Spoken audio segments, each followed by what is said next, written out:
while I try not to suffocate from heat up here. Oh, it's so warm. Okay, welcome everyone. Thank you for coming to the 2019 Student Government, Student Body President and Vice Presidential Debate. It is really exciting to see you all here. And for all your friends who could not make it, tell them to watch Technician's Facebook live stream. Little plug there. So welcome. My name is Jonathan Carter. I'm Technician's Editor-in-Chief, and I'll be the moderator tonight. I will not be asking questions. That will be our panelists. And if our panelists would like to introduce themselves. I am Keela Davis. I am the Editor-in-Chief of Nubian Message. I am Alicia Thomas. I'm the news editor at Technician. And I'm Mary Goffner. I'm the social media editor at Technician. So those are the three people who will be asking questions tonight. My role as moderator is simply to explain the rules and jump in if there's any problems going on during the debate. So I'm going to read the rules of the debate, the questions, the format, and how it's going to work. And vice presidential candidates, if you have any questions throughout this, please just ask me and I'll stop. I'm going to do the same rule reading before the presidential candidates take the stage after the intermission. So presidential candidates, if you have questions, just hold them and wait and get to me after the intermission.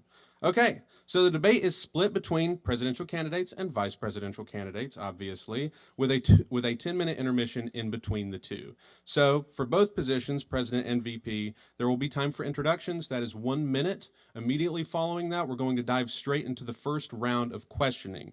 For the vice presidential candidates, there will be 5 questions in the first round. So 5 questions in the first round that are going to be asked to both candidates. They're not going to be specific to either candidate. They're going to be asked to both. Candidates are going to have 2 minutes to respond to those questions. No time for debate, just them answering those questions with 2 minutes to respond. And then after they're done with that, their opponent is going to be able to respond to the same question, and they will be prompted again with the same question from our panelists. That is it on the first round. Any questions on the first round, candidates? Wonderful. In the second round for vice president, there are going to be 6 questions. So 5 questions for the first round, 6 questions for the second round. This is where it gets really fun and exciting because this is when they get to debate. They're going to be candidate specific, so our panelists are going to ask specific questions to the specific candidates, and both of them are not going to answer the same question. So the panelists will prompt the candidate by saying their name and then asking the question, and the candidate will have 2 minutes to respond. I will hold up time cards. I've got my little time cards here. Candidates, so just be watching me. I've got 1 minute, 30 seconds, 10 seconds, and time. And as soon as you've got time called, then I need you to stop. So you have 2 minutes to respond to that. Once that 2 minutes is exhausted, there will be 2 minutes for debate. So as soon as that 2 minutes is up, the other candidate can jump right in, and you can have a conversation, a debate, and talk on that topic as much as you want to, as long as it's contained without the 2 minutes, and I'm going to hold up the time cards for that as well. So 2 minutes to respond, 2 minutes to debate, a total of 6 questions, so that means 3 questions per candidate. Any questions on the second round there and those 6 questions? Okay, and after that is done and those 6 questions are over, there will be time for closing statements. Those will also be 1 minute for both candidates there. So, any questions on the vice presidential round? Wonderful. So if you'll give me time to get back there, I'll start the timer and I'll tell you when we're ready to go. Like I said, I have 1 minute card, 30-second card, 10-second card, and then time. Does anyone in the audience have any questions before we start the debate? All right, wonderful.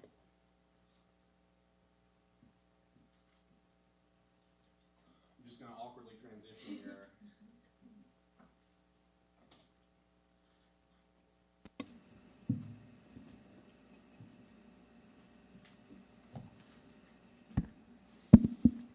Hello. Oh, a better microphone. Okay. Nicole Teague, you will be going first with your opening statement, and your time starts now. Good evening, everyone. My name is Nicole Teague. My pronouns are she, her, hers. I'm currently a third year studying business administration with a finance concentration.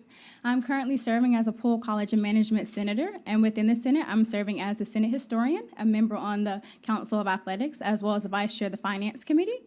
Prior to serving in the 98th session, I served in the 97th session as a member of the Philanthropy and Service Department.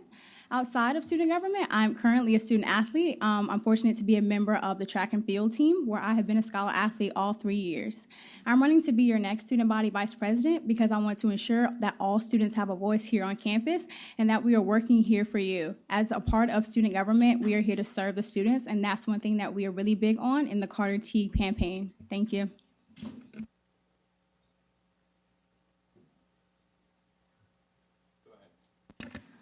Hi, I'm Lexi Malico. I use she, her pronouns. I am a third-year PhD student in the chemistry department here at NC State.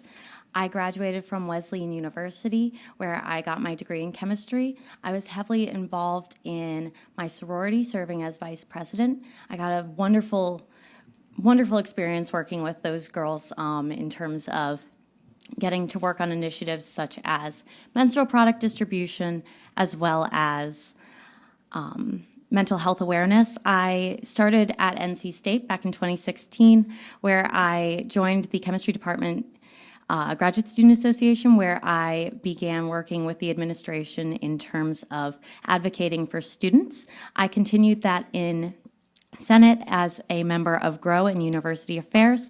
I work really passionately on Title IX, and I'm very excited to be here tonight and talk to you about our platform. Okay, thank you. We're going to start the first round of questions with Keila Davis kicking it off. I'm going to ask this question first to Nicole Teague. Which departments in the executive branch, if any, do you think are obsolete or unnecessary? And which departments, if any, need to be added to the executive branch?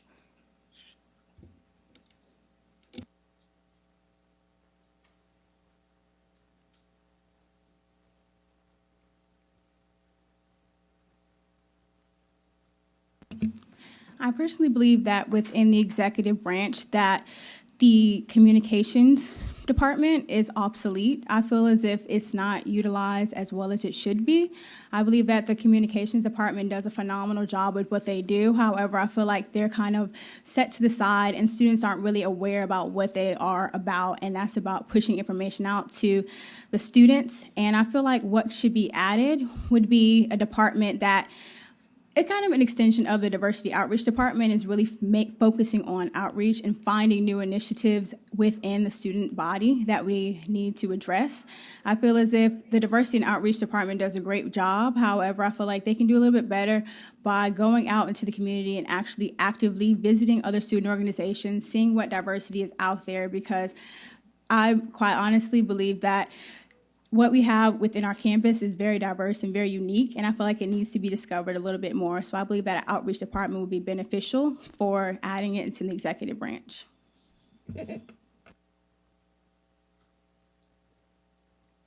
Okay, I'm going to ask the same question to Lexi Malico, but I'll repeat the question in full. Which departments in the executive branch, if any, do you think are obsolete or unnecessary? And which departments, if any, need to be added to the executive branch?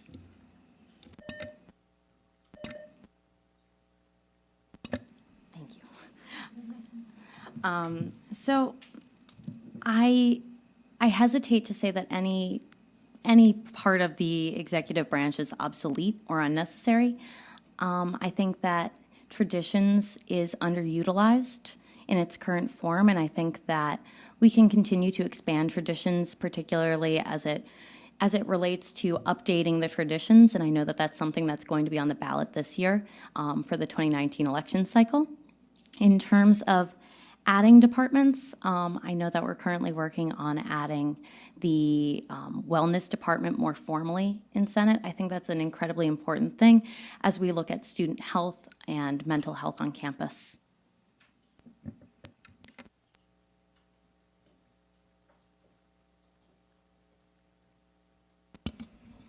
This next question I'll be asking to Lexi Malico first.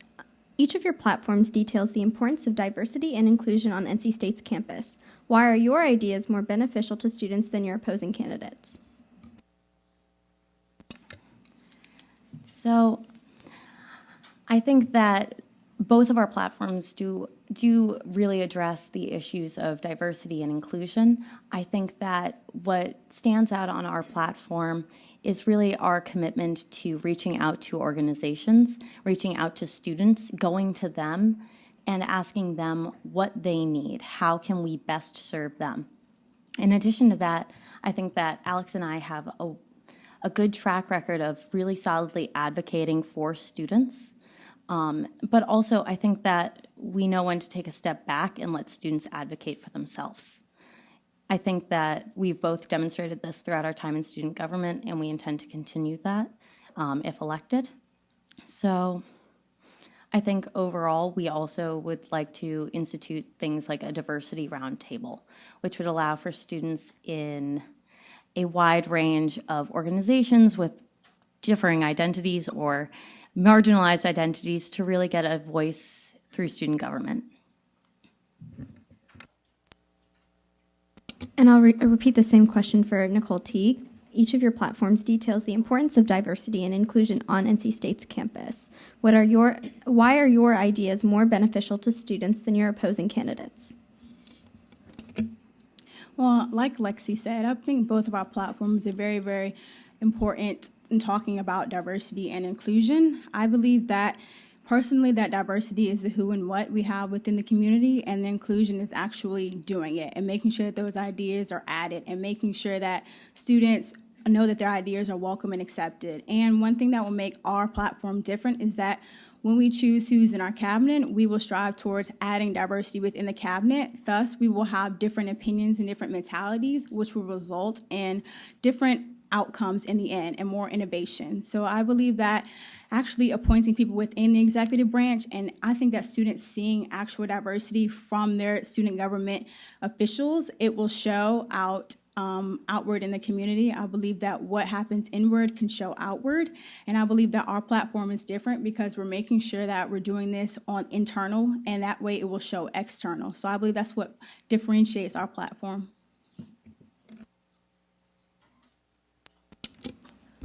For this next question, I'll be addressing Nicole Teague first. As a potential student body vice president, can you highlight what the Association of Student Governments does, and how would you continue this representation and speak out for students at the ASG level?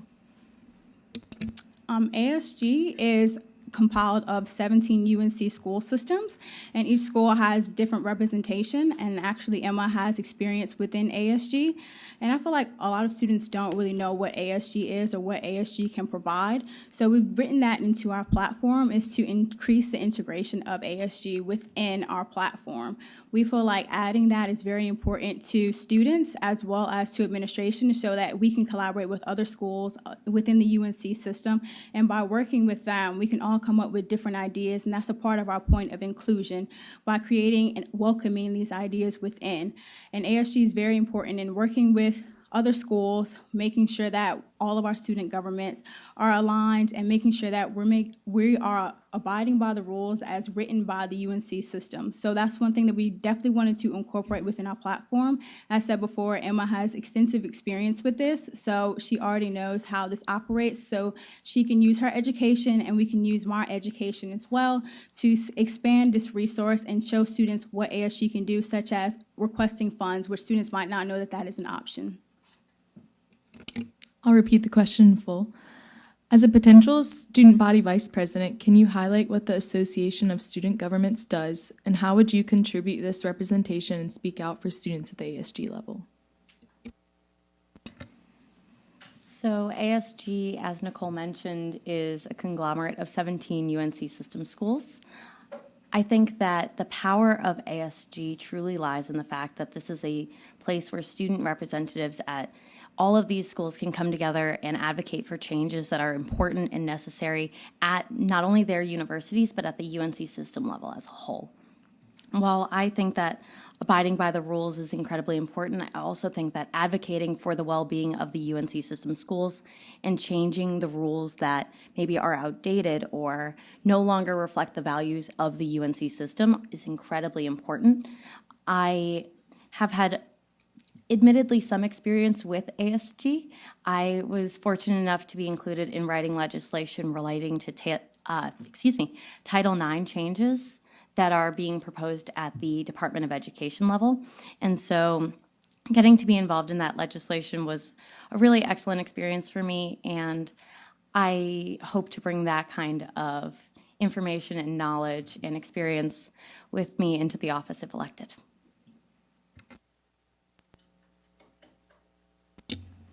Lexi Malico, what is currently the greatest challenge student government faces, and if elected, how will you work to solve it? So I think the biggest challenge that student government truly faces is that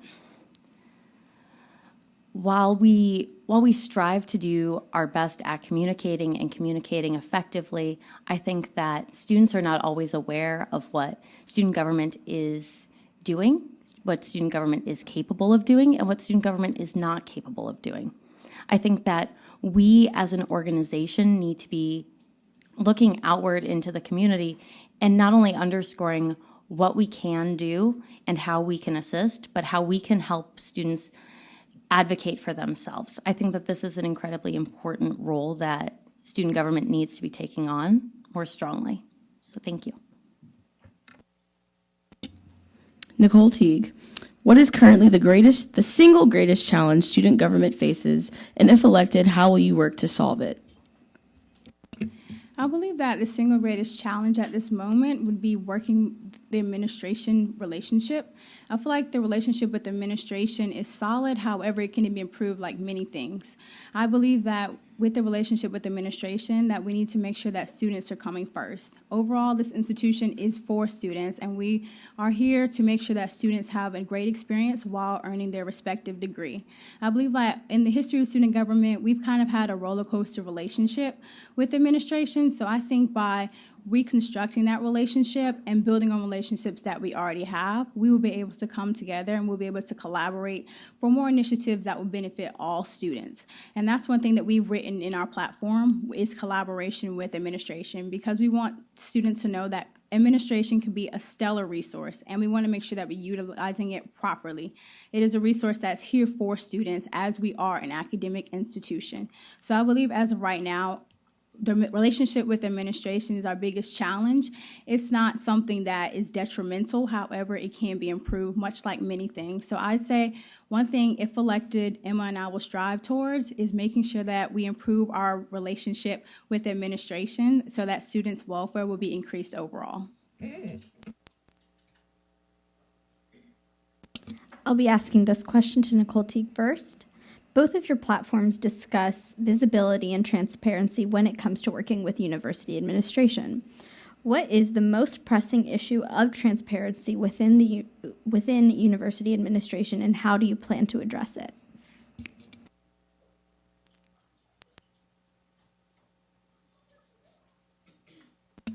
I believe that the biggest issue that we have right now is the lack of transparency and awareness that students have of what student government can do.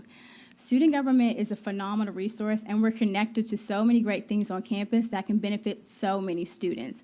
And I feel like students aren't aware of that, and perhaps it's coming from the lack of transparency. One thing that we have written in our platform is to ensure that we're making students aware of what's going on, and that can be through communication via email, the HOW, town halls, other ways that we can communicate this stuff with students. So we are making sure that we are going to be transparent and more active in our communication with students and acknowledging what student government can do, because overall your student fees come to student government, so we are making sure that we're taking care of students as a whole. So I believe that that's something that we want to work on if elected in office. Lexi Malico, both of your platforms discuss visibility and transparency when it comes to working with university administration. What is the most pressing issue of transparency within university administration, and how do you plan to address it?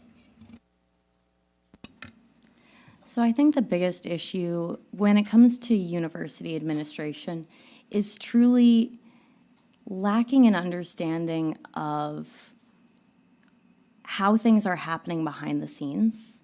You know, I think the big problem is, I'm going to refer to my favorite musical here, none of us are in the room where it happens. If any of you have ever seen Hamilton. You know, we know that things go on in those rooms, but we don't actually know what happens, how decisions are made. And I think that's a lot of the decisions at the administrative level make a lot more sense if you're privy to those conversations. So I think that ultimately working with the administration to reconcile the behind the scenes and communicating what's going on there with the students at large is going to be critical to really fostering better relationships as a whole and increasing that transparency. Okay, that is the end of the first round of questions. The second round, remember, candidates, you have 2 minutes to respond to the question, and then when that's over, 2 minutes to debate. Go back and forth. This question is for Lexi Malico. In your platform, you list a few points on sustainability. Can you elaborate further on what you plan to do in office to achieve these goals? And are there any other sustainability-related initiatives that you would like to accomplish? So when it comes to sustainability, I think it's really important that we acknowledge that it's an issue at not only the university level, but the Raleigh level, the state level, the national level. We need to be improving the quality that we live so that we can continue to, habitate this earth for another couple of hundred years. I think that when we talk about sustainability, reducing things like plastics is really key. So things like increasing the number of metal utensils we have in the dining halls, rather than using plastics, using ceramics, things that are overall going to reduce our plastic use. I think some other initiatives that are really important to Alex and I include divesting from fossil fuels. So this is an issue that's been ongoing, that has reached the ASG level, that our endowment currently has a substantial amount of money in the fossil fuel industry. What we'd like to see is divesting from that into a more sustainable energy source and really being responsible consumers and investors.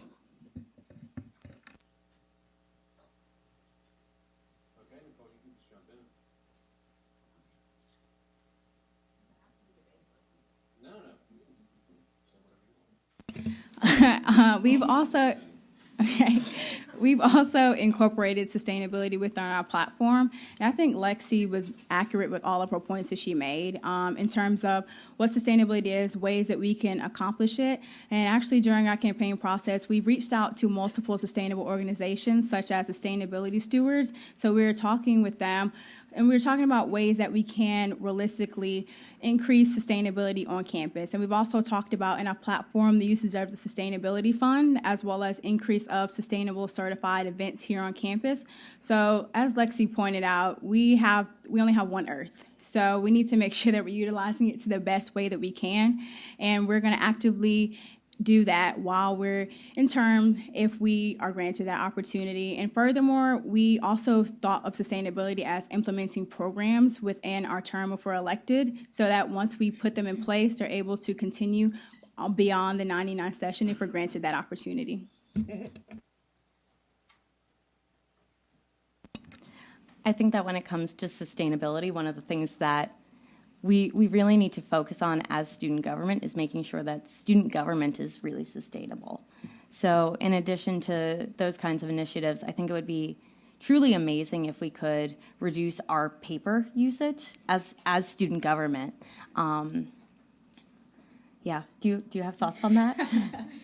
Yeah, absolutely. I think in this day and age, we are so advanced with technology. I think things can be sent through Google Drive, and that's one thing that we've really done a great job of, I think, in the 98th session. And being the Senate historian, I love seeing all the documents online, because as I'm compiling the yearbook for this year, I've used no paper thus far. The only thing that we print is just one book at the end of the year, and that will be printed through Book Express. I'm going to make that as sustainable as possible. So I think throughout this session, we've done a very good job, at least in Senate, by making sure that everything is accessible on Google Docs, and you can access that from wherever. So I think that's an absolute great point. Yeah. I feel good. This question is for Nicole Teague. You write in your platform that you believe in collaborating with administration and the Board of Trustees to complete various projects. Can you be more specific on what those projects would be and how you plan on accomplishing them?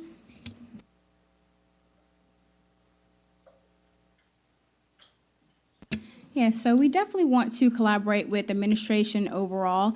And with the Board of Trustees, we just want to make sure that we're keeping school affordable.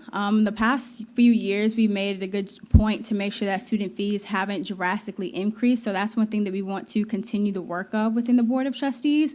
And Emma, if granted that opportunity, will be able to sit in on those meetings and hopefully open the doors for what we can do in the future and implementing other things that we have within our platform, such as sustainability, such as diversity, such as inclusion. And that's one thing we want to do on the Board of Trustees level, because that's leadership role within our university. And as I said before, by working on the top and the leadership, I think that will show moving down. So I think one main thing as of right now is just making sure that we keep school affordable, because if you can't afford to go to school, then there's nothing really that you can do. I think that no student should ever have to worry about how they're going to pay for school. I think that focusing on those important topics such as affordability is very, very important, because having money as an issue to not continue school is very unfortunate, especially when we have so many bright minds out in the world. I'm going to dive in real quick, and I stopped the timer because I want to ask this small follow-up. It was quoted your platform exactly as completing various projects, and you talked about affordability, but are there any more specific projects that you can think of that you were referring to when you said various projects in your platform, working with the administration or the Board of Trustees specifically? So one thing we want to work on with on the Board of Trustees level is including the trans-inclusive syllabi clause, and this can be done with various organizations within administration, such as the Council on Undergraduate Education, which I had the opportunity to proxy on this year for one of our senators. And I believe that transgender students have the right to be respected by their preferred pronouns, and they have the right to be respected by their identity. So that's one thing we definitely want to work on with the Board of Trustees level, and that's one initiative that's very near and dear to my heart, because I feel like every human has a voice and every human should be accounted for. I completely agree with those points. I think that's wonderful.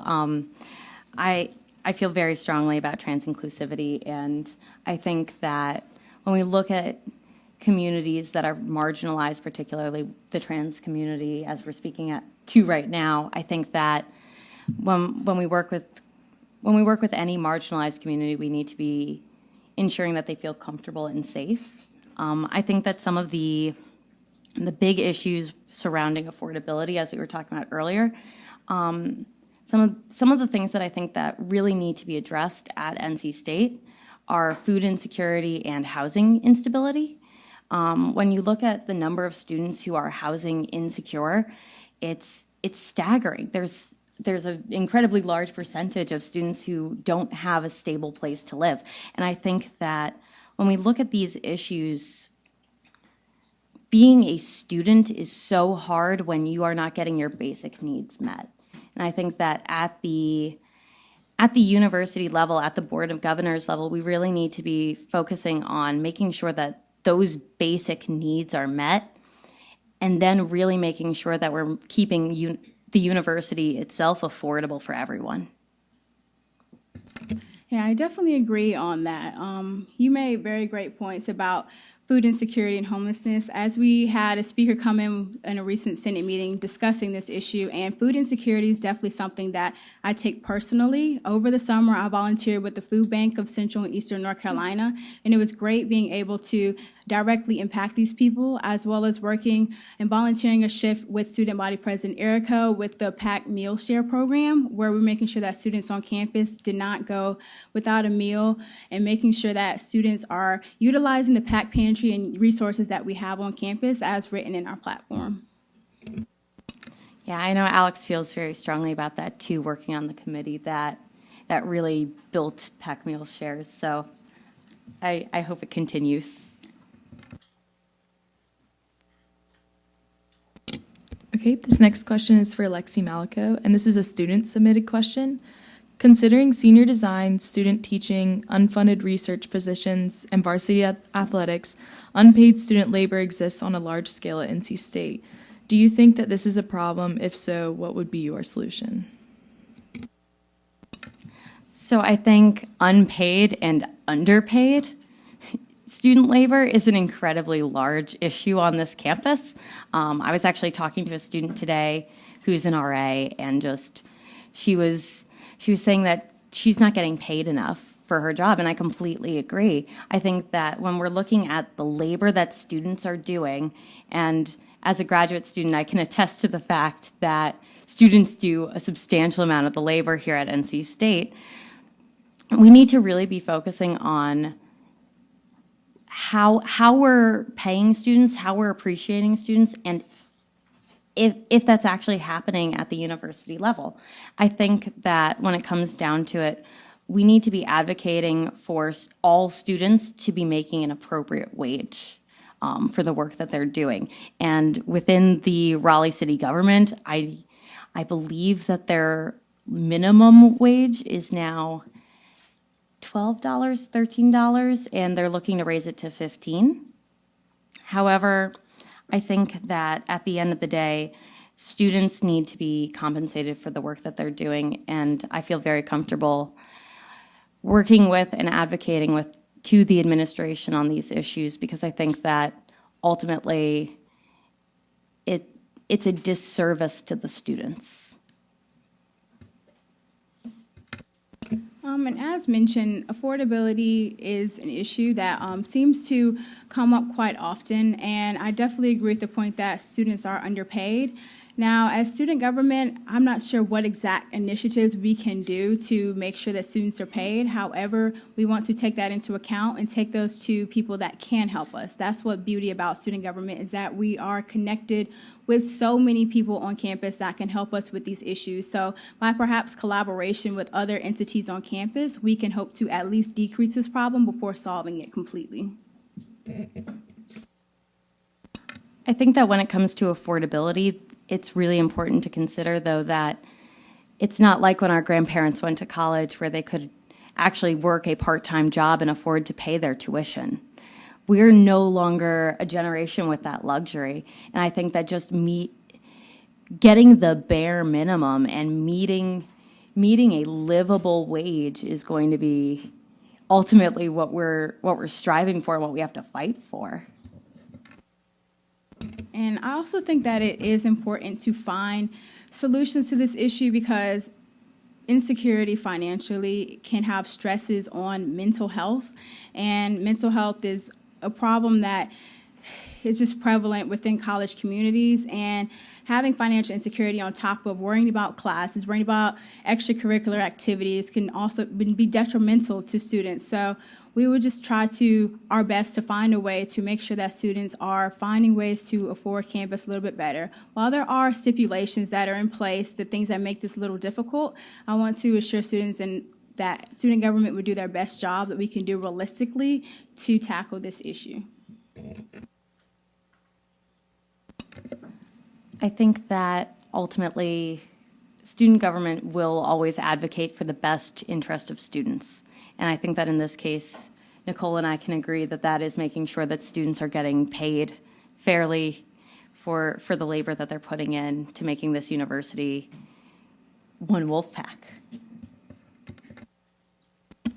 So just a quick follow-up on that, Lexi. Do you know of any specifics or exact initiatives you might enact as student body vice president with your running mate to tackle these issues? So I think that's a great question. I think when it comes to it, I'm not actually sure that student government is in a position that we can necessarily implement all of these initiatives. However, I think that when it comes to advocacy, I think Alex and I feel very strongly that this is an issue at the university level, and that we do feel comfortable debating with the administration in regards to making sure that students are paid fairly. Yes.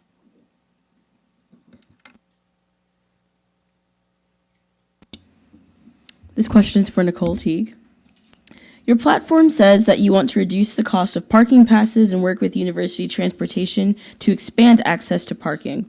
What specific plans do you have to accomplish this goal?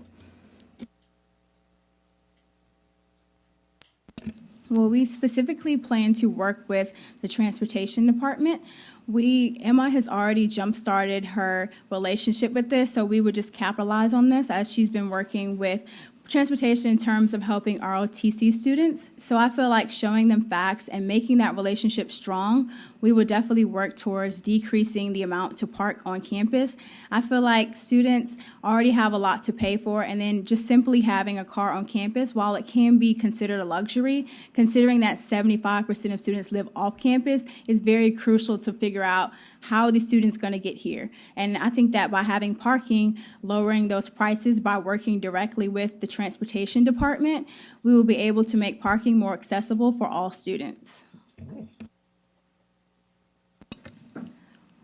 Well, I would love to lower the cost of parking. It's astronomical on main campus. It's $475 annually for those who don't park on campus in Coliseum Deck or Dan Allen Deck. However, I think that one of the big concerns about lowering the cost of parking is that we have to raise fees. The way that the structure is set up is unfortunately a lose-lose situation for students. I think that some of the things that we can address, though, are increasing bus lines and the accessibility of those bus lines. So I know that Alex has worked really closely with transportation and actually developed the 4 bus line. And I think that, yes, there are always students who will not live on bus lines, who will struggle to get to campus, and unfortunately, the parking fee is an incredible burden on students. I totally relate to that. But I also think that in terms of increasing sustainability as well as really addressing those transportation concerns, we can really do that. And I know that's something that we're working on right now, is ensuring that Greek Village gets their bus line back. Nicole, you mentioned that in expanding access to parking, you would show transportation facts, and you also mentioned that 75% of students live off campus. I think that's what you said. What other facts would you bring up with university transportation to in your conversations with them about expanding access to parking? I think that we would just essentially bring up how much students have to pay on campus. So 69% of NC State students are on financial aid, and that leaves a big gap for students to have to pay, because on average, students get around $6,000 to around $10,000 in aid. So I think that we can bring up the facts and how much students already have to pay, and we don't want parking to be an additional expense that students will have to focus and worry themselves about.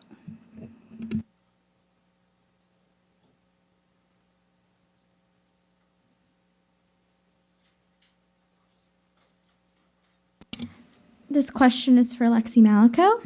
In your platform, you discuss creating a graduate student Bill of Rights to protect grad students. What would a graduate student Bill of Rights look like, and how would that be enforced? I'm so glad you've asked this question. So as a graduate student here at NC State, I understand that graduate students face unique challenges. Particularly the fact that we don't get paid a living wage at NC State. The living wage in Raleigh, North Carolina is $25,600 according to MIT's living wage calculator. We can't afford to live comfortably in Raleigh. I think that's a huge issue, that the people who are teaching classes, who are doing research at this institution, have to pick between eating and paying their electric bill. Not that I've ever been in that position. However, I think that we need to be addressing that. I think that in terms of a graduate student Bill of Rights, a living wage is going to be key. I think that graduate students should have the right to switch advisors without prejudice, because having a good advisor can make or break your experience in graduate school. I think that graduate students should have the right to work only 60 hours a week, which is not the case in all departments. I think that graduate students need the right to better mental health access, dental access, eye care coverage. I think that when it comes right down to it, we need to be clear on if we are faculty or if we are students and what those expectations of us are, because at this point, I'm not sure that any graduate student could tell you that.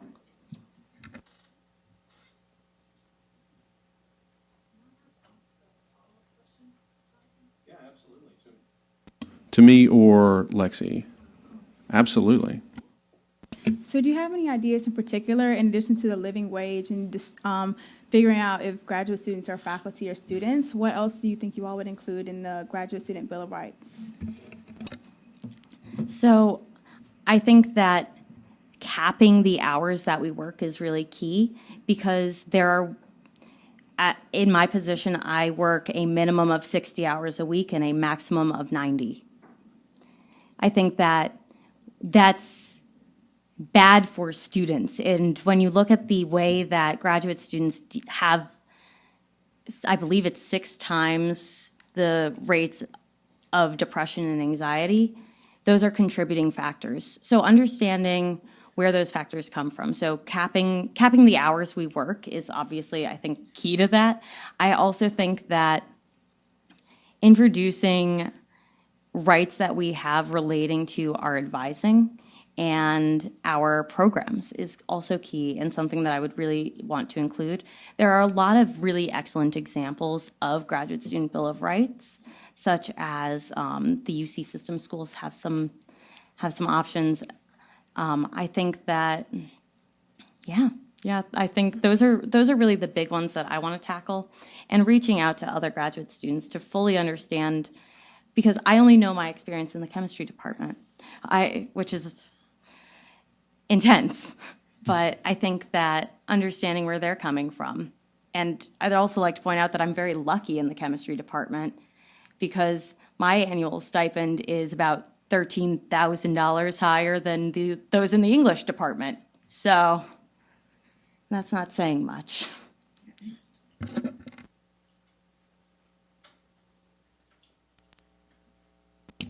This question is for Nicole Teague.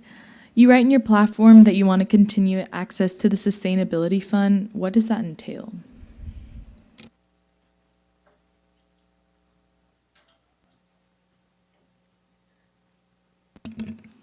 So continuing access to the Sustainability Fund will include funds for certain sustainable events that we have here on campus, and that's ensuring that events are, making sure that events are sustainably certified, they're LEED certified, and that's making sure that we know what these things are on campus and increasing the education about sustainability and what sustainability is. So that's the purpose of that fund, is to ultimately increase the engagement of sustainability that we have on campus, because the caring about the environment is ultimately important, because this is the only one that we are granted the opportunity to have. So that's what the sustainability is in a nutshell, just giving a brief overview.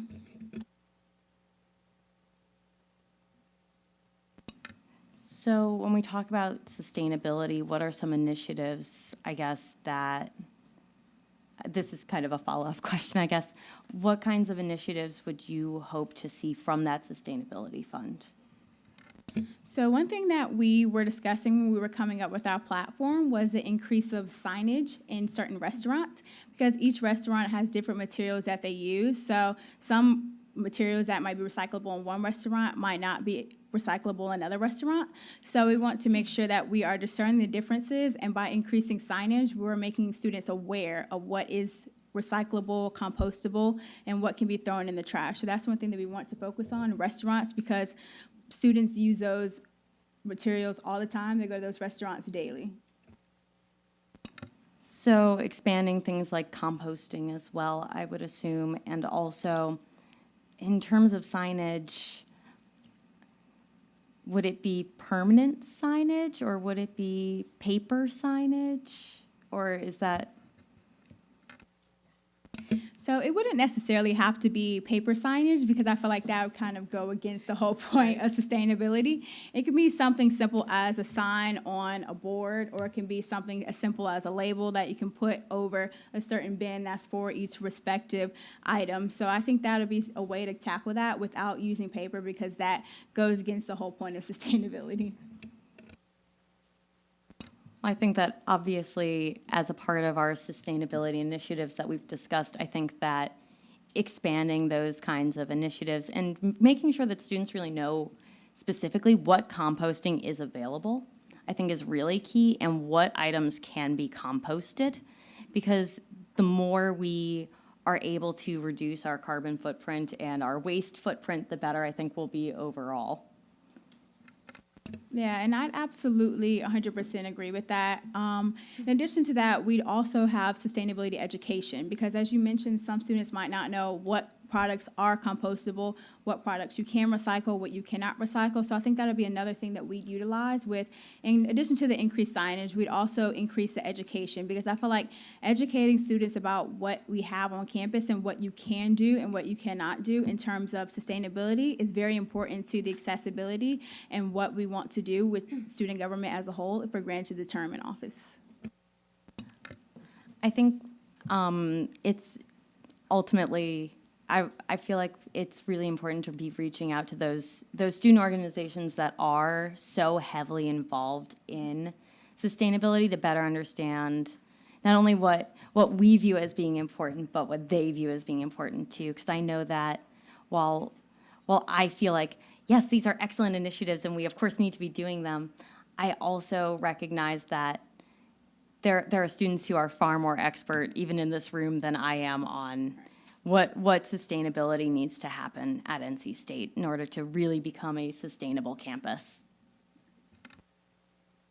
So a quick follow-up, Nicole, circling back to the original question that Mary asked, asking about the Sustainability Fund, which is mentioned in your platform.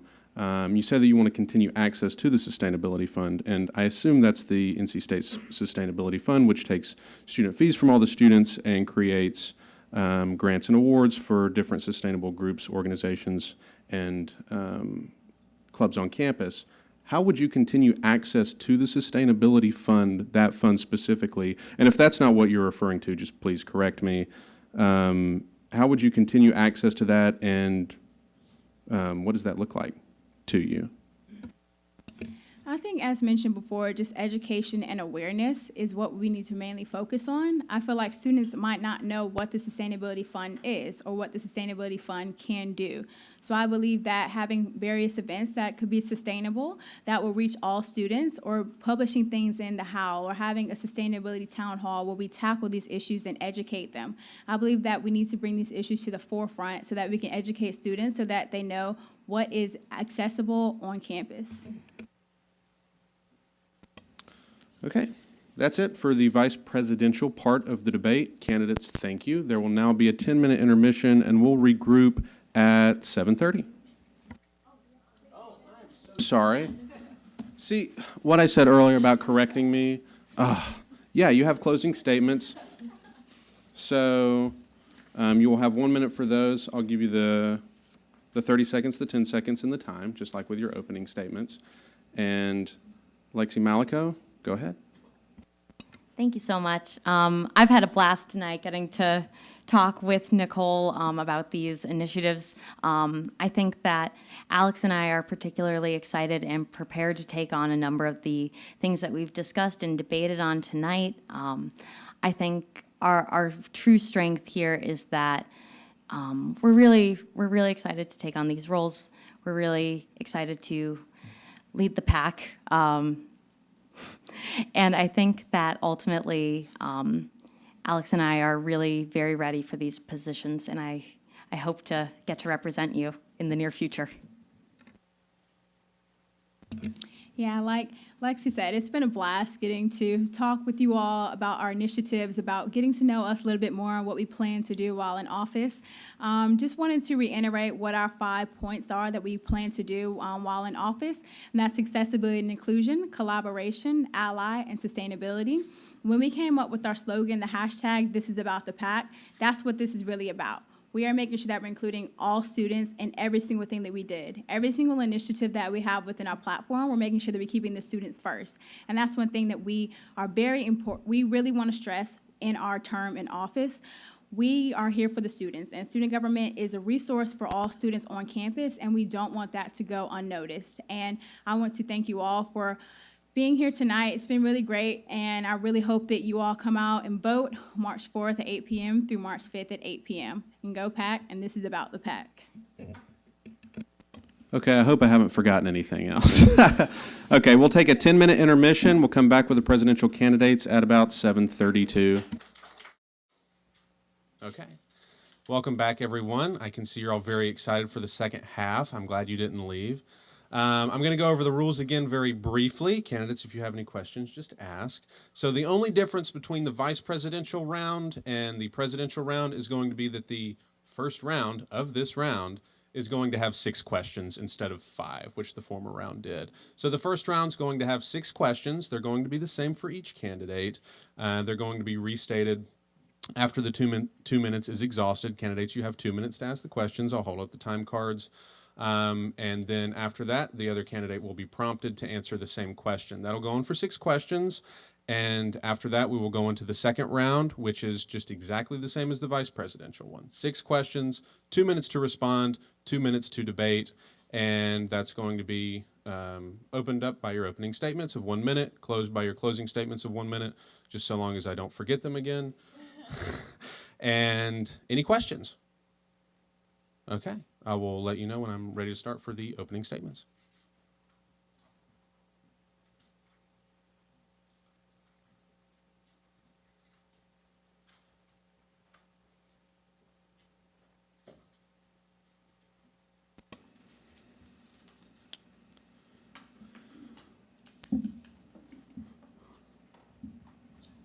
Ooh, that's important. All right, Alex, you will be going first, and your time starts now. Hi, everyone. My name is Alex Obial, and I use she, her pronouns. I'm a third year studying textile engineering with a minor in industrial engineering here at NC State. I'm super excited to be talking to all of you tonight. This has been a super exciting time this past couple weeks, so I'm excited to be here tonight and tell you about everything that Lexi and I stand for. As I said, I'm a third year. I've been in student government for the past 3 years. All 3 years I've served in the university affairs section of student government, which really has to do with everything like housing, dining, transportation, and those experiences have given me really awesome insight into not only how the university operates, but the type of solutions that they are trying to create to, make the student life here better at NC State. And I am so excited to say that I want to be able to bring other students to the table to, give their input to those different administrative bodies that I've worked with. Whenever you're ready, Emma. Hi, everyone. I have to lean a little bit forward on this one. Hi, I'm Emma Carter. I am currently a junior studying sociology and international studies. I use she, her, hers pronouns. Inside of student government, I've had a little bit of experience. So I served my first year on the Government Relations Committee, my second year as the Association of Student Governments delegate, which Nicole kind of talked about, kind of built collaboration with other UNC system schools, which was really awesome to kind of relate on the same level, as well as bringing together, issues that were pertinent there back to here and making sure we're resolving and bringing students in on that. And then this year, I currently serve as a College of Humanities and Social Sciences Senator. That has been an exciting role for me, serving on the Finance Committee, so allocating student fees back to students. I am here to run for your next student body president. As Nicole said, accessibility and inclusion, collaboration, ally, and sustainability. This is about the pack. Okay, and now we're going to start the first round of questions.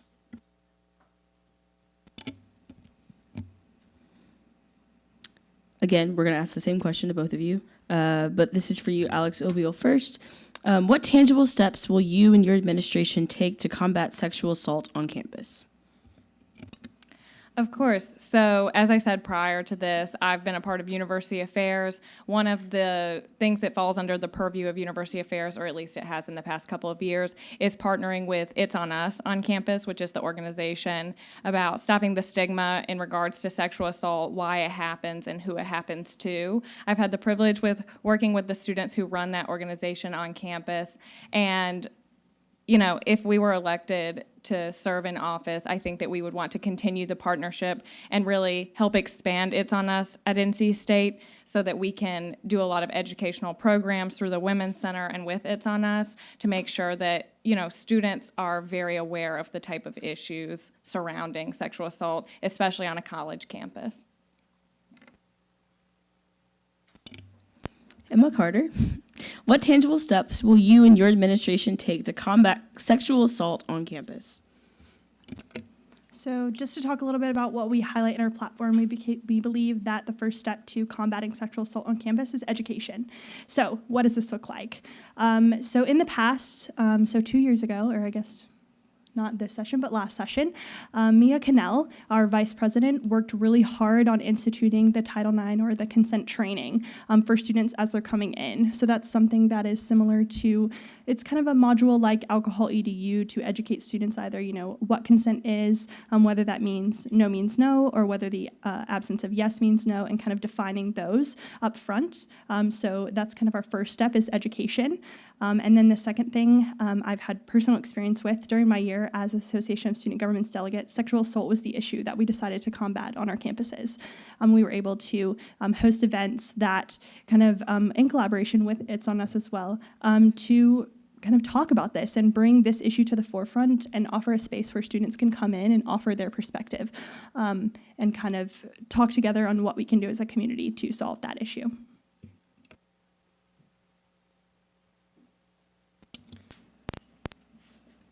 This question I'll be asking first to Emma Carter. The first-year living requirement was implemented a few years ago and is now a requirement for first-year students. What are your thoughts on the sustainability of this program, and what about it, if anything, should be changed going forward? What is your opinion on the first-year living requirement? So while I think we see tangible benefits from this live-on requirement, there's also a population of our students that aren't able to live on campus, or they have a hard time kind of finding housing off campus that's affordable. So I think that in our year, we would definitely work with administration to review this process and say, hey, I think we need to open this back up to every student. I think every student needs access to be able to live on campus as well as kind of be central and still be included in that. So that's definitely something that we would work towards.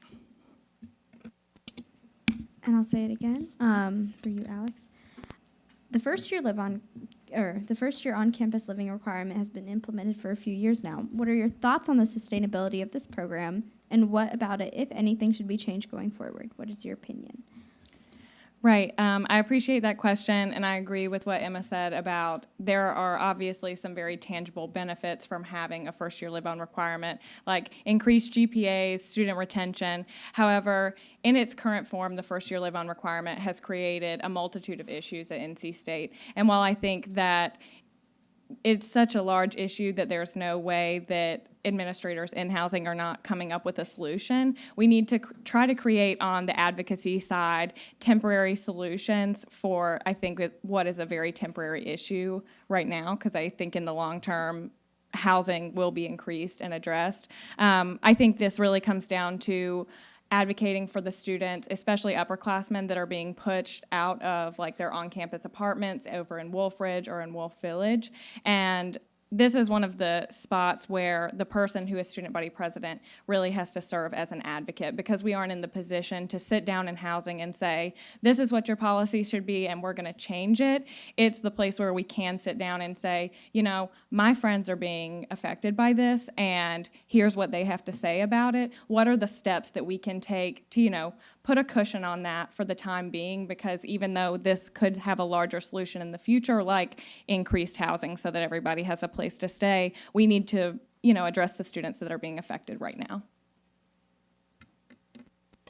Quick follow-up on that, as far as you talking about the temporary short-term solutions. In addition to talking with students, upperclassmen specifically and mainly, who may be displaced because they can't live on campus, what are the other temporary solutions that you would enact to help deal with this problem of all the students who do want to live on campus not being able to live on campus? Will you repeat the last part of your question when you said the problem being students wanting to live on campus that can't, or did you say that was not the issue? Right. I'll just re-say it. Okay. So there are students who, as you know, because you talked about it specifically, upperclassmen who want to live on campus and can't because there's just not enough housing. And you talked about temporary solutions to that. What specific temporary solutions, and of course you said the long-term solution is housing is probably going to make more housing, Right. but what exactly and specifically temporary solutions would you help to enact and work with housing to create for those students who cannot live on who do not have the ability to live on main campus?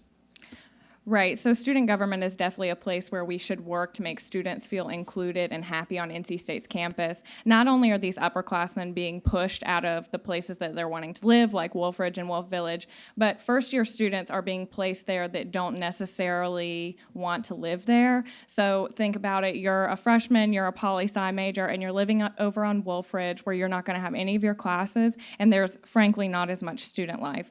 So I think a great temporary solution would be advocating for, maybe a move of some big events like Welcome Week and stuff to be held on Centennial campus to bridge the gap between the two campuses, because students who are living there now are going to need to feel like connected. And then on top of that, for upperclassmen, providing like a sheet of local places to live with relatively low, housing prices, so that students are able to find a resource that even if their financial aid can't pay for housing like it would on NC State's campus, that they can find a low-cost solution to finding housing. Okay, so starting with Alex this time, this is a student-submitted question. So both candidates address sustainability issues in their platforms. However, an issue that goes largely unnoticed is that of fossil fuel divestment. NC State invests up to 6% of its over $1 billion endowment in fossil fuels, according to data on the investment fund. How would you address these ethical and environmental problems with the endowment if elected?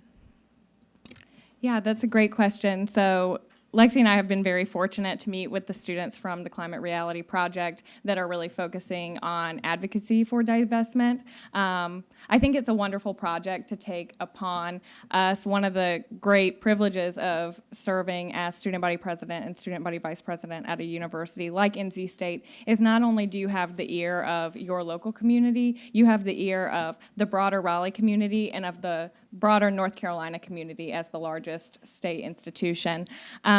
And so we would love to talk more about divestment. We want to go to ASG and bring up fossil fuel divestment. I know that like 1/3 of our money that we're investing right now is going to sustainable uses, but 2/3 of it is not. And so the one that is most accessible to us is the one that we can pursue through ASG. And I think Lexi and I are very excited to say that we are going to pursue that. I'll repeat the question. So both candidates address sustainability issues in their platforms. However, an issue that goes largely unnoticed is that of fossil fuel divestment. NC State invests up to 6% of its over $1 billion endowment in fossil fuels, according to data on the investment fund. How would you address these ethical and environmental issues with the endowment if elected? So I think that's something that's really awesome about the student body president and student body vice president role. You're able to listen to students, so you're able to go out to these student organizations. We're actually meeting again with the Climate Reality Project on Friday, so we're really excited. You're able to meet with these students, but then you're able to bring their voices with you to administration and say, hey, administration, this is a problem. This is something that we need to fix, and this is something that we need to work on. I think that's going to be the biggest thing. Again, with ASG, bringing it to the table that, this might not just be an issue on NC State's campus. This might be a UNC system-wide issue, where they're spending, other schools are spending their money. And I think that is also an important thing. So first, addressing it with admin, but also bringing those students with us. So not just only saying, hey, this is what they're saying, also bringing them with us, but then again, bringing that issue to the table at ASG. So we've got another couple minutes here. So I want to ask a quick follow-up to both of you, the same question. This was a student-submitted question, and in the question, it says that the 6% of the $1 billion endowment is an ethical problem with the endowment. Do you believe it's an ethical problem? Emma first, and then Alex. So I think ethical is a great way to approach it. I also think it's just an issue in general. I don't think whether or not ethical fits. I do think that it is an ethical issue, but I realize that, this is just something that we need to be able to open the doors and talk about. If we don't talk about it with administration, if we just sit here and say, hey, this is the problem, then we're never going to fix it. So we need to be able to, say, hey, this is ethically wrong. How can we fix this? What can we work towards? As well as, like I said, bringing in those students, not just from Climate Reality Project, but other students that genuinely care about this issue. Some students aren't involved in that specific organization, but still care about that. And I think that's something important as well. And Alex, I'll just restate it really quickly. Do you think the 6% of the $1 billion endowment being invested in fossil fuels is an ethical problem with the endowment? Yes, I think it's a complete ethical problem. I think NC State as an institution that promotes its diversity, inclusion, as well as its efforts towards sustainability, it's really quite hypocritical that they would divest or invest money in fossil fuels, especially with the diversity inclusion aspect, realizing that the effects of climate change are going to most affect and disproportionately affect low-income communities that are primarily of marginalized people, and that it really just doesn't fit the bill for what NC State stands for, I think. And so, yeah, to answer your question, it is a huge ethical dilemma.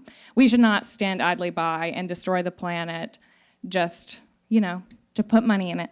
Thank you. This question is for Emma Carter first.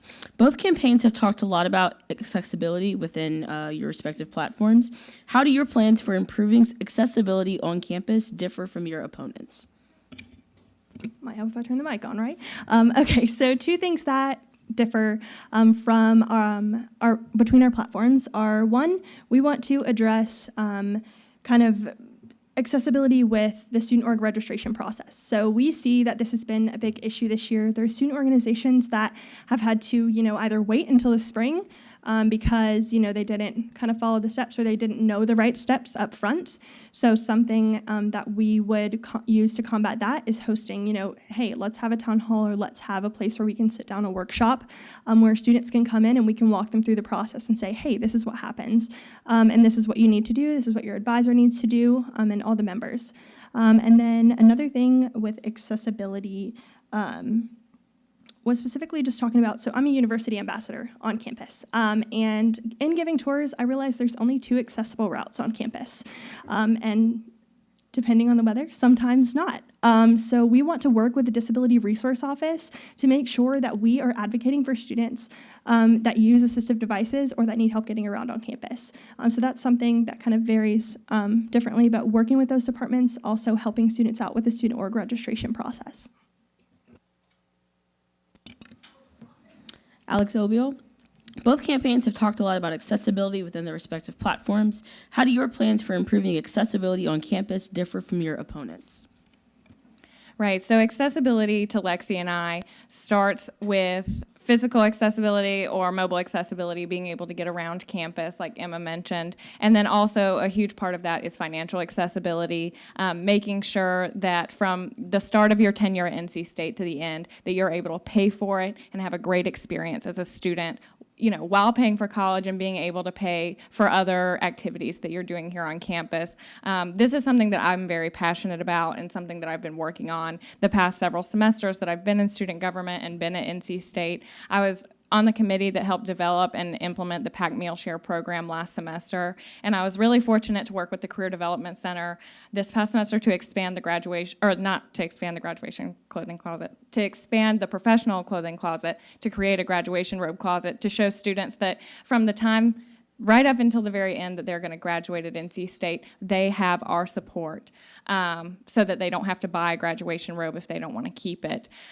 I think another part of our platform that makes us different is, as I said, accessibility from the start to finish. We want to make sure that applying to NC State is very accessible. This past session through ASG, we were able to advocate and pass Beyond the Box legislation in ASG in Justin Meredith's cabinet. And Beyond the Box is removing the box on college applications where students mark if they have criminal history. And so Lexi and I would like to continue advocating for that beyond the ASG level on the state level so that students, disproportionately Black men, won't be, pushed away or shied away from applying to college and NC State in the first place. So a quick follow-up to that, Alex. You talked first about mobile and physical accessibility on NC State's campus. What are some current issues dealing with mobile and physical accessibility on campus? And what specifically would you do as student body president to address those issues? Yeah, thank you, Jonathan. So one of the activities that I had the opportunity of doing this past semester in the fall was going on an accessibility walk around campus. Walk sounds inaccessible, but walking to different residence halls and seeing, where students with mobile disabilities may not be able to get around. The Tucker-Owen area is very, infamous for this, I suppose. Lexi and I even talked to a student today who's an RA in Tucker and said that when some of her students were moving in, that one of the students' father was in a wheelchair and that he couldn't even make it up to the third floor in Tucker-Owen to, move his daughter into their room. I think in terms of what Lexi and I will do, it's really hard to say, we're going to put an elevator in Tucker or Owen. But again, this is where the role of advocacy is super important. And I think NC State, as they're growing and modifying student housing, as they will in a couple years, as we talked about earlier with the first-year live-on requirement, I think they're going to make places like Burgaw, Sullivan, Lee very accessible to students. And it only will take that continued advocacy and voice from students all over campus, student government, and the student body vice president and the student body president. Thank you for that. And Emma, just the same follow-up with this, the accessibility issue. What are current problems with mobile and physical accessibility physically on NC State's campus?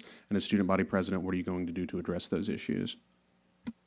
So to kind of highlight what I said earlier and kind of expand on that, because I think that'd be the best way to go. So as a university ambassador, I am giving tours.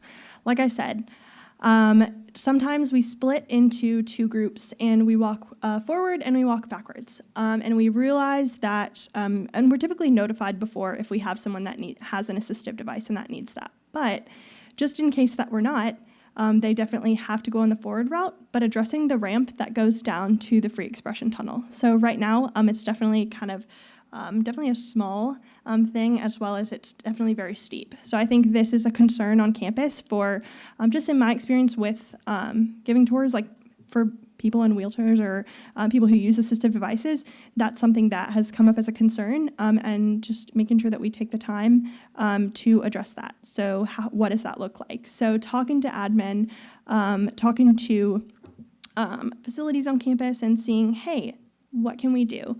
I think the biggest thing we have here is a resource is admin, and we're able to use this. We've been in kind of building those relationships this year, and I think that's something we'll definitely work on furthering as student body president and vice president. All right, this question I'll be asking to Alex Obiol first. What is the biggest threat to diversity and inclusion on this campus, and what steps will you take to address these issues? That's a really good question. I suppose I haven't thought about what the exact threat to diversity and inclusion is on campus because we're so worried about how we're going to improve it.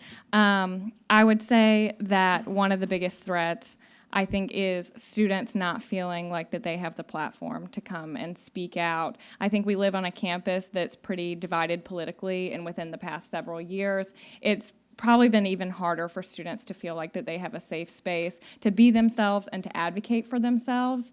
I know that if Lexi and I were elected, one of our biggest points is that we want to create a diversity outreach roundtable, which is an expansion of the student organization roundtable or SORT that's currently in place in student government. And that would involve, having representatives from all over campus of different identities, different marginalized identities, from different groups and from not different groups. And when I say groups, I mean organizations on campus like MSA or the GLBT Center. We also want students who are outside of those organizations advocating on behalf of themselves, bringing them to the table in student government and saying, what would you like us, to do? And beyond that, it's hard because you don't want to overstep, but you also want to bring people to the table. And so I think really just having a collaborative group on campus, especially within student government, would give us a lot more insight as to how we can best serve the entire student population and not just those that normally, comment on student government stuff and Wolfpack students. And I'll ask the same question to Emma Carter. What is the biggest threat to diversity and inclusion on this campus, and what steps will you take to address these issues? Yeah, so I think that the biggest kind of hindrance to diversity and inclusion on campus is our resources. So making these resources, allowing people to become more comfortable with these resources, or kind of identifying the appropriate resource for the situation. So with assault reporting, this past year it switched reporting from the Office of Student Conduct to the Office of Institutional Equity and Diversity. And this is something we found that people were, or that kind of statistically, there were more reports and that people were more comfortable with this resource. It was a more comfortable place for students to come talk about these issues. Another thing we've highlighted this year, so talking about campus police. I know that some students are unsure of using that resource and unsure of the resources that campus police provides. So definitely bridging the gap between that and going to campus police and saying, hey, what can we do? How can we get out in the community and promote, the Wolf Alert system, the on-campus app, which includes the Wolf Alert, which is a great resource on campus. And having students either download those apps so they feel more comfortable, as well as exploring, along with sexual report, using an app, or sexual assault report, using an app to kind of the way that you are storing your reports. If you don't report it right now, you're able to save it and there's a date on it. So if later it comes back and you decide that you want to report that, that we are able to see that date and that students are able to use that as a resource. So.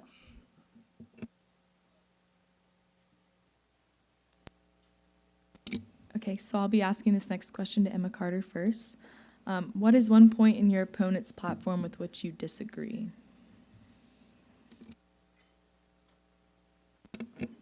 So I think the platform overall is definitely good. I think the structure of the platform is what kind of problem I would come up with if I had to come up with a problem. So I think that right now it focuses on the direct departments. And I think that focusing more on outreach and also having specific initiatives that they're going to act in if elected. I think that's the most important thing, is coming up with these things, but also kind of including specific things that they're going to do while in office. Like I said, the structure is based on departments, and I think while this is great, what are they going to do externally? What is the student body president going to do externally and say, hey, outside of these departments, this is what we're going to do in, our or not in our cabinet, just within student government, and also increasing relations with the students. Okay, I'll repeat the question. What is one point in your opponent's platform with which you disagree? Yeah, thank you. I guess I'll comment on the same thing because I think overall our platforms are both very similar, which is great, but I think that a weakness is that it is not split up by department. Not only are Lexi and I being specific in telling you what initiatives that we're going to do, we're going to tell you which department's going to run it and how they're going to do that. That's how cabinet is run. You're in cabinet, you're in a position, and you have directives exactly what to do from the student body president and student body vice president. That can take the form of outreach. It doesn't necessarily have to, but you have to address the issues within the structure of the cabinet. And so that's where I think their platform does not carry through, is that there's these broad ideas, but you don't say who's going to work on what or what department it falls under the purview of.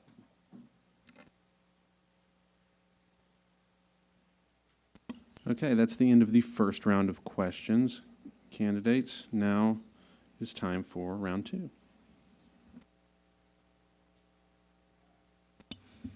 This first question is for Alex Obiol.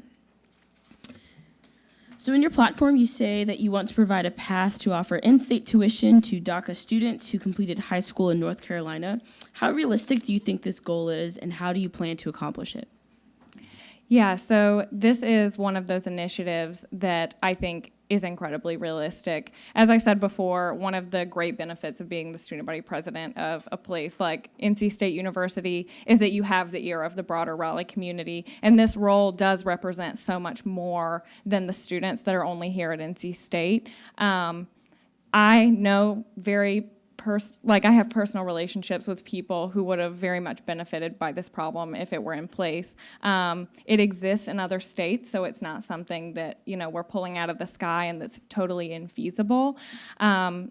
How feasible do I think it is? I don't know if I'll necessarily promise that it can get done in a single term. However, I will say that it is something that I would proudly advocate for through my entire term. The first initiative that I did when I got on campus as a first-year student was working on the Undocumented and DACA Student Support Act in Senate. And through that initiative, we partnered with Student Legal, the Multicultural Student Association, Mi Familia, and several Asian American and Pacific Islander groups on campus, as well as the Office of International Students, to make sure that NC State was a place that would not comply with ICE if asked to, if NC State was asked to hand over a list of all their undocumented students. This is an issue that I've been thinking about for the past 3 years, and I think having a platform as student body president would not only make this advocacy feasible, it would make it a reality. Yeah, so to kind of continue, so like we said, NC State is a place for all. That is a big thing on our platform. This is about the PAC. This includes international students, this includes graduate students, this includes non-traditional students, as well as students that are affected, or DACA students. And so if we are elected, this is something we will definitely work towards. I think that it is a great initiative. I do have to compliment you. But I think this is something that we would still be able to, advocate, hey, administration, this is not something that we're comfortable, this list is not something we're comfortable handing over, and I don't think we should have to, because why should a student have to come here and worry in their place of learning about outside things? This is something where we want to include, like I said, this is about the PAC, and we want to make sure that we follow through on that. I don't have any follow-up. Okay, then I have a quick question. Follow up on that. You talked about, Alex, advocacy in this, and that being the main thing with providing in-state tuition to DACA students who finished high school in North Carolina. As far as, policy and how this is going to enacted, what specifically are you going to do, and who specifically do you have to work with to accomplish this goal? Yeah, that's a great question. I think that being in Raleigh, it would be a great resource to go to the General Assembly and work with some Democratic representatives downtown and say, this is something that the student body at NC State University wants, and it's certainly something that the students that I would hope to represent would want, and saying, let's put it in a bill. Let's see where it goes on the state level. Bringing out advocates and showing the voice of the NC State students that will shout for this initiative, I think is the biggest thing. I think the avenue that I see proceeding towards would be working with the General Assembly. Can I ask a follow-up question as debate? Okay, so what about considering out-of-state students? There are still students who come here that are a large population that are DACA students that didn't graduate high school in North Carolina. And what is your plan for those students, and how do you plan to incorporate them into this? That's a great question. I think this initiative is specifically for undocumented students that live in North Carolina. I know personally several students that have graduated from high schools in North Carolina that, felt very obligated to get a full ride to go to college or go to a private institution because they would not receive FAFSA money and have to pay extraordinary costs to go to an in-state school. In terms of out-of-state students, I think that is a battle that needs to be won, but I think that this is the first battle and the first step into making sure that that happens.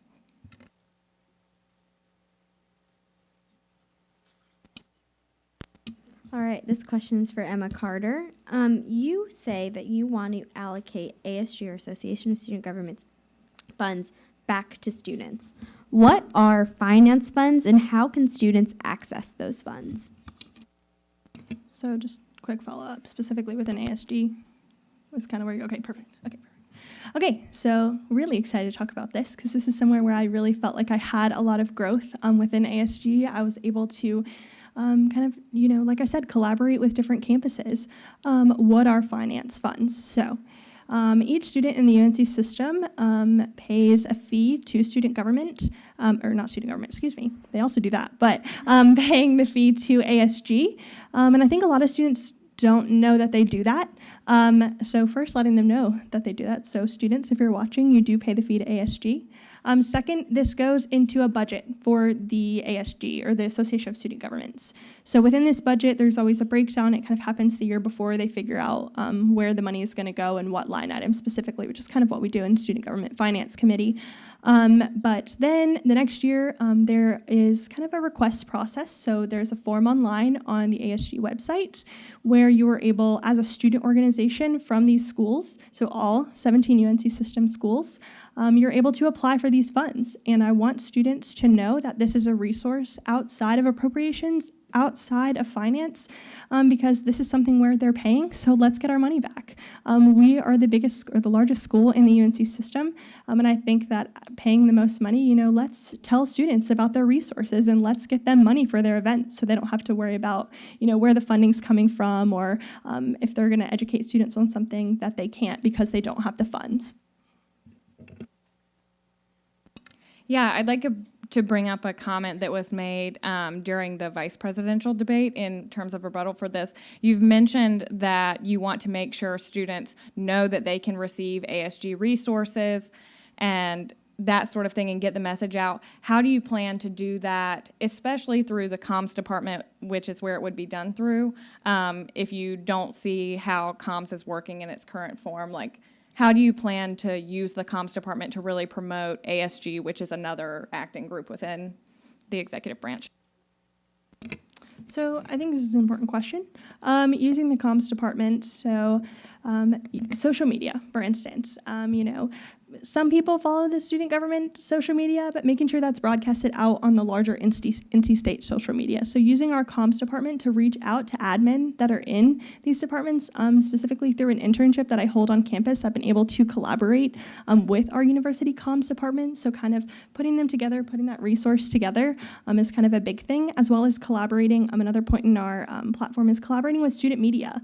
That's something I did sophomore year. I sat down with a technician and we talked about what ASG is, what they do, and how those funds are allocated. So that's something specifically that we've already worked on and that we want to be able to continue through the comms department, through social media, but also through student media. Yeah. You have a minute left. Yeah, so I guess on the comment with student media. So student media, specifically the Technician, I think this past year, has done a great job of promoting student government's monthly review of everything that's been done in student government. How do you plan to, I guess, you mentioned expanding the relationship. How would you plan to do that with student media? So in specific to ASG and promoting that, it's kind of the basis of the question, making sure that we're reaching out to them when ASG meetings happen. So when those deadlines are, meeting before those deadlines, so typically it's at the beginning of the month, whereas we review it kind of at the end, or the kind of the third week-ish is when we did that. So sitting down with them before those deadlines are coming out and making sure that we're saying, that we want to advocate for these resources, that we want to let students know through that.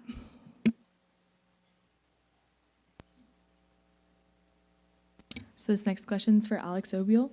In your platform, you say that you hope to work with athletics to ensure inclusivity for all students regardless of ability status.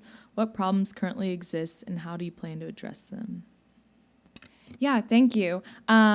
This is something that I think would be better answered by my running mate, Lexi Malico, but I think that just in general with our accessibility platform, it is so important to make sure that students that are differently abled are able to participate in things like university athletics. And that's really all I have to say about it. So I, too, agree that Nicole Teague would be a better she has the information on this. She served on these boards within athletics. She also deals with accessibility on a daily basis as an athlete, as she wears a hearing aid. This is something that as a student, within the athletics, she knows this as a problem, so I can definitely see that it's an issue outside of that. So making sure that students who either use assistive devices are able to come to these big games, making sure even, going to just different games across campus, making sure they're able to get into these stadiums and root their wolf pack on. Like I said, this is about the pack. So we definitely want to make sure we include this, and we definitely have experience with this. Nicole, like I said, serving on these kind of student boards within athletics, working with athletics administration, and kind of furthering or growing the relationship with them. Do you also have this on your platform? So I think the way we have it on our platform is we're including all students. We don't specifically define what an average NC State student looks like. And I think that that's something that's important. Like I said, kind of looking at the problem holistically and saying, we have an accessibility and inclusion platform point and making sure that there's always room for your platform to grow. Of course, you put forward these ideas and you decide, hey, these are ideas that are something that we're passionate about. That's something that our campaign team, when putting together those diverse voices that we're passionate about, but also kind of going back and being able to kind of collaborate with the students if elected, making sure that we're reaching out and adding to our platform, not just focusing on what we wanted to do, but specifically what students want. And those things change yearly. Students don't always want the same thing. So we want to make sure that we definitely reach out to them. And I guess just as a final remark, I think it's important to note that accessibility is not a one-size-fits-all on campus, and that's why we have included this in our platform, is addressing accessibility in several different aspects of campus, even one like athletics that I think is so often viewed as kind of a entity of privilege. They still need to work on their accessibility, or we need to advocate for students that do not feel that athletics is accessible, is a better way to say it. You have 1.5 minutes if you want to take it.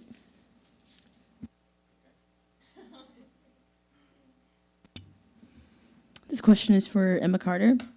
In your platform, you say that you want to hear from and collaborate with non-traditional students. What is the biggest issue facing non-traditional students, and how do you plan to address it? So I think there are definitely more than one, but I do want to focus on one specifically as integrating them into the NC State community. These non-traditional students come from different backgrounds. They come from different places, and we want to make sure that either our events at NC State are kind of including them, but also making sure that we're reaching out to these communities, that we're, hosting town halls and saying, hey, non-traditional students, come to this, or that we're reaching out to these types of students to hear their voice. Like I said, your platform can always expand, and I think that that is definitely something kind of talking to these non-traditional students. We've incorporated them into our campaign team, but even talking to talking to different non-traditional students. And like I said, including their voice, but also including them on campus. So I think that is the biggest issue that we face, is just integrating all students and making sure that they feel welcome. And I think that's something that we will definitely work toward, just making sure we're creating events for them that are specifically tailored towards them, but also inviting all students. But also sitting down with them and saying, hey, what are the resources you need? Here are some resources on campus that you can use.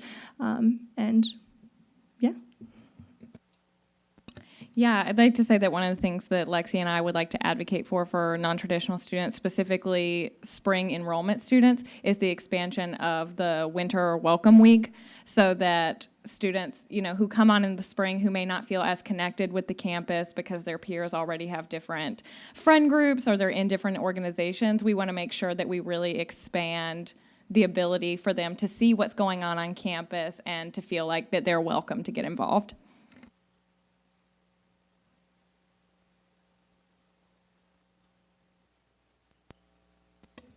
Anything else? Yeah. Okay. All right, so this is for Alex O'Brien. You say in your platform that you want to bring back What to Fix. In your opinion, why did that initiative fail, and how do you plan on making it sustainable in the future?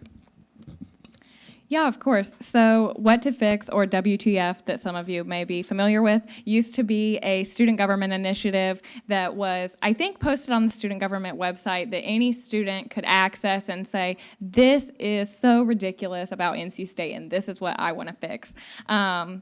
I think it's a super cool way to hear about the issues that normal students feel like is affecting them. And when I say normal students, I guess I mean students that are kind of outside of the purview of student government and stuff that in my daily walk of life I might not think about just because I'm a College of Textile student and that's what I do, but that might not be the same experience as like a College of Sciences student. And being able to have all of those issues brought in one place for everybody in student government to look at and talk about and, try to fix, because it's what to fix. I think a great place for this to exist would be in the office of the executive assistant. That way it kind of gives, it's something to monitor, and that's definitely something that the role of the executive assistant does. Right now they monitor Wolfpack students. I think this is a good addition to that, is to monitor what to fix. And not only that, but they're right next to the president and the vice president, and so they can directly advise them, about what are the most common things that are coming up in this thread, or what are the biggest issues that we see that seem to be really, really affecting students. So yeah, I think overall I would love to bring back what to fix, and I think it would exist very nicely in the executive cabinet in the office of the executive assistant. So I think this is a great resource. However, I think that saying that we're going to market it to students is one thing, but actually doing that is another. So to highlight kind of what I said earlier is making sure that we are pushing that out there to students, like Alex said, outside of kind of what you experience within your major, outside of what you experience within your experience with student government, making sure that we're reaching out to students, making sure that we're saying, hey, at the Student Organization Roundtable, this is specifically something we want to do. Can you tell your, tell your kind of organization members about this? And that's something definitely still collaborating with student media and making sure that students know that this is a resource they can use. Also, if they would like to anonymously report, making sure that they are able to do that if they don't want to put their name on it, which we totally understand. And that's something definitely that we would be working to expand. Yeah, so I would like to say that not all initiatives need to wait to be elected into office. Luckily, Lexi and I have been able to kind of debut our own What to Fix on our campaign page. If you go to oblmalico.com/your-platform, students have the ability to write in something that they feel like is really affecting their campus experience. That feedback is then sent directly to Lexi and I's email, and we are able to then post it anonymously on the website, which really gives students the ability to have their voice and their opinion heard, while at the same time protecting that student's identity, because that's what's most important in the end, especially in the frame of diversity and inclusion and maybe not feeling safe to speak out on campus. And so I think Emma brought up a good point that you want to make sure students feel safe and that they have the ability to put in anonymous feedback, and that's what we really are striving to do. 30 seconds. Anything else? Okay. This last question I'm going to ask because two of ours actually got answered already with one question, and it is going to be a question for both of you, but you can debate, so it's kind of a hybrid question. I'm going to ask it to each of you. Each of you can have 2 minutes to respond and 2 minutes to debate. So for a total of 8 minutes, if you want to take that. But I'm going to start with Emma and say you both both candidates have experience in student government. What is currently the biggest issue, the biggest problem facing student government? And how, as student body president, are you going to work with that and help to resolve that issue? So kind of two things I want to highlight. So it's one issue, but kind of letting students know about what's on campus. And also through that, letting them know that student government is a resource. I think often student government seems to be kind of closed off, seems to be kind of, to themselves. And we want to make sure that we're getting out there in the community of NC State and saying, hey, student government is here for you. Not just, hey, we're student government and we think we know what you want. So kind of elaborating on that, making sure that we are continuing to engage with these students, whether that be, through actively going to student organization meetings. So while we know we can't be at every one, kind of making sure that we're going kind of across campus to all these, kind of incorporating different student orgs' opinions on that. But like I said, just making student government more accessible to the student. So like I said, giving student government back to the students and making sure they know that we're here to help them and that we're here to advocate for them, and also we're here to give them a space where if we can't advocate for them, where they can advocate for themselves. So Alex, you can go ahead and dive in this and respond to that, or you can answer yourself and you all can debate on that, but I'm going to go ahead and ask it again for you. Okay. So you both have experience in student government. What is currently the biggest problem facing student government, and how are you going to, as student body president, work with that problem and help to solve that issue? And I didn't say this earlier, but this can be internal, external, any problem facing student government. Yeah, thank you. This is kind of pretty similar to what Emma said, but maybe a little bit of a different side of it, is not only showing that student government is a resource to students, but really showing what student government has the ability to do. I think there are two very different conceptions of student government. One of them is that we don't have the ability to do anything, so we're just a bunch of students that are like trying for nothing. And the other side of that is that student government has this grand opportunity to change university policy, and that we don't, and that we're, kind of a lazy organization. And I think that, that neither of those are true, and that one of the biggest things, I think, in making student government a better resource, a more visible resource for students, is to really explain what student government has the ability to do and how we can best accomplish those things. So I think making student government not even like more of a resource, but showing the kind of resource that it is. So to kind of build on what you said about kind of administration, or the fact that student government, sometimes our hands are tied on things. So I think that another thing that we would do if elected into office is make sure that administration knows, hey, student government is here for the students. We're all here for the students. Administration is hired to make this university run. So we want to make sure that we're kind of reflecting back and making sure that if administration is telling us no on something, that we're continuing to push forward and that we're continuing to find different alternatives to these same issues or to these different issues, and making sure that we're continuing to pursue these even if, initially we're told no. Is it unfair for me to highlight another issue in student government? Not at all. Okay. Go ahead. So I think that response really brought up something else to my mind, is that probably an internal culture problem with student government is the idea that it should be combative with advisors. It shouldn't be.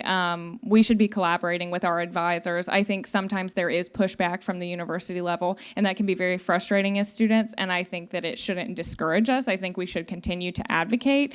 However, throwing our advisors under the bus and throwing administration under the bus is not going to be the best way to get things done. We're not going to make the changes if the adults that are in charge of us, or that are in charge of the adults that are in charge of us, think that we're a bunch of brats that yell at them when we don't get what we want.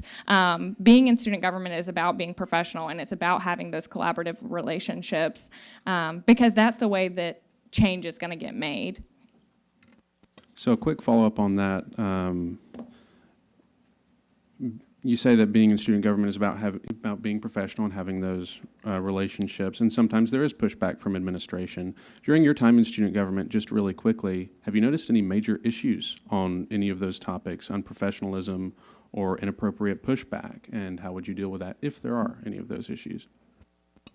Yeah, I think, to be frank, that for the past several years, we've had some problems with administration in the sense that, I mean, when I was a first year on campus, when I was talking about the DACA Support Act that we did, we definitely got a lot of pushback from administration, and I think that that was, because they are put in their jobs to protect the university, and when you're advocating for certain things, sometimes people that are employed by the university are scared that, donors will get pulled away because of something that student government does. And so I think that because of the pushback that's sometimes put onto student government students that are advocating for these very extraordinary initiatives, it creates tense relationships that have involved, some advisors leaving, new advisors coming in, and that level of distrust maybe not being completely dissolved in the transition process.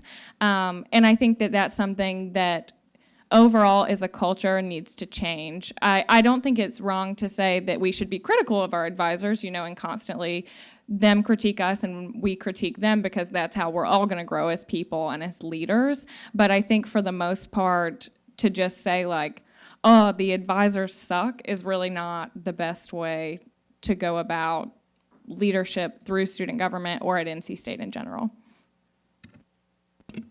And I completely agree. I think when I stated what I stated, I meant, when we're told no, finding alternatives to these issues, figuring out, is there another way that we could go about it? Is there an alternative approach that we're not seeing up front? And collaborating with administration on this and saying, hey, how do you think there could be another way to go around this? Or even going back to the students and saying, hey, this is the pushback that we got back. What do we do? Or, is there another perspective that we can bring in that we're not thinking about? So I think that's the biggest thing. Also highlighting professionalism. I think something we could do in student government to kind of build professional development is allowing the Career Development Center to come in and do workshops on this to teach students, hey, this is kind of for instance, within my job with, I work with RAVE on campus, we did an advanced leadership intensive coming back from the winter break. And that was something I found really kind of beneficial. One of those was kind of bossing for beginners. So that's something that definitely was a resource there. Of course, there's different issues within kind of leadership roles, but kind of hosting those events like leadership intensives where we can increase professionalism within student government, but also increase it externally and talking to administration and making sure that we are cultivating relationships that are continually growing and that we're not regressing on those. You have about a minute and a half. Okay, then I guess I'd like to transition into another issue that I think affects student government internally and then projects outwardly, is that we have a very low retention rate of students of color. And I think that that's really hard when we're a body of advocacy, that we don't have, students of color to advocate. And it's because of the culture that Emma and I have both discussed that there's lots of different issues from the culture, and it affects retention of students of color. That's why you have 2 white people running for student body president. And so I think something that Lexi and I really want to do is be able to, in the cabinet, have students of color in positions that aren't necessarily representing the diversity outreach department, putting them in roles that, will reflect other departments on campus and not necessarily always having to advocate for other students of color.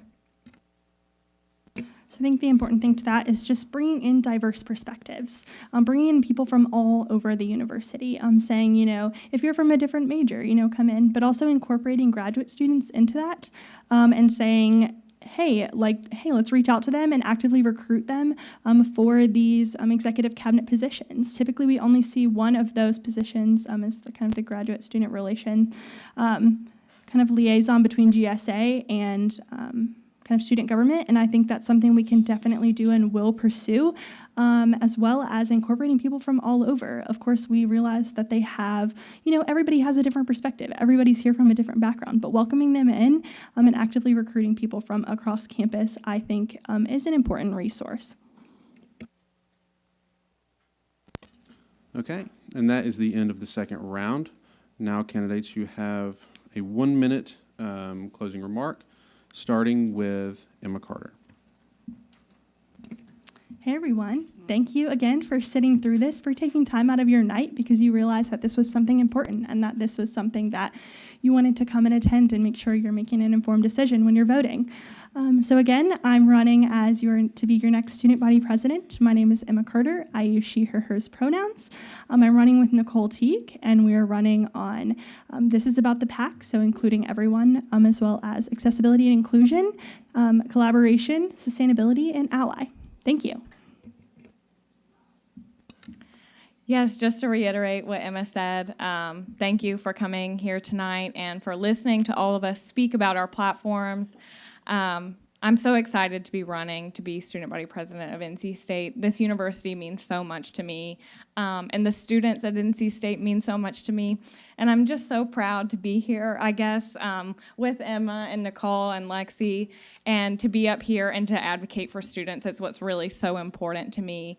Lexi and I have been here all along. We've been advocating for students the entire time we've been at NC State. We haven't had to wait until an election period to do so, and we promise to continue to do so as long as we are students here at NC State.